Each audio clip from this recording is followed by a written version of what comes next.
एक सेठ ने अन्न सत्र खोल रखा था। उनमें दान की भावना तो कम थी, पर समाज उन्हें दानवीर समझकर उनकी प्रशंसा करे यह भावना मुख्य थी। उनके प्रशंसक भी कम नहीं थे। थोक का व्यापार था उनका। वर्ष के अंत में अन्न के कोठारों में जो सड़ा गला अन्न बिकने से बच जाता था, वह दान के लिए भेज दिया जाता था। प्रायः सड़ी ज्वार की रोटी ही सेठ के अन्न सत्र में भूखों को प्राप्त होती थी। सेठ के पुत्र का विवाह हुआ। पुत्रवधू घर आई। वह बड़ी सुशील, धर्मज्ञ और विचारशील थी। उसे जब पता चला कि उसके ससुर द्वारा खोले गए अन्न सत्र में सड़ी ज्वार की रोटी दी जाती है, तो उसे बड़ा दुहक हुआ। उसने भोजन बनाने की सारी जिम्मेदारी अपने ऊपर ले ली। पहले ही दिन उसने अन्न सत्र से सड़ी ज्वार का आटा मंगवाकर एक रोटी बनाई और सेठ जब भोजन करने बैठे तो उनकी थाली में भोजन के साथ वह रोटी भी परोस दी। काली मोटी रोटी देखकर कौतूहलवश सेठ ने पहला ग्रास उसी रोटी का मुख में डाला।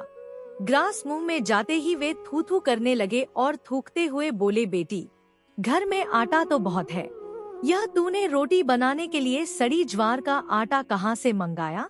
पुत्रवधू बोली, पिताजी, यह आटा परलोक से मंगाया है। ससुर बोले, बेटी, मैं कुछ समझा नहीं। पिताजी, जो दान पुण्य हमने पिछले जन्म में किया वही कमाई अब खा रहे हैं, और जो हम इस जन्म में करेंगे वही हमें परलोक में मिलेगा।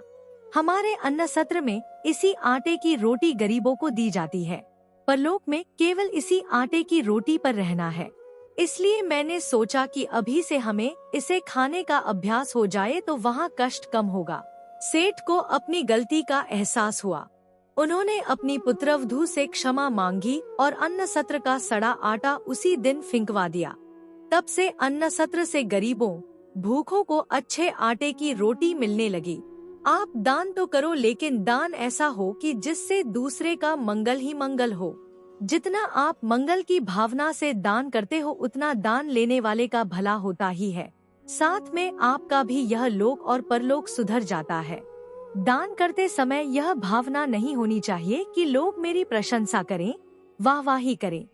दान इतना गुप्त हो कि देते समय आपके दूसरे हाथ को भी पता न चले। आपको यह कहानी अच्छी लगी तो मेरे वीडियो को लाइक करें और मेरे चैनल को जरूर सब्सक्राइब करें। धन्यवाद।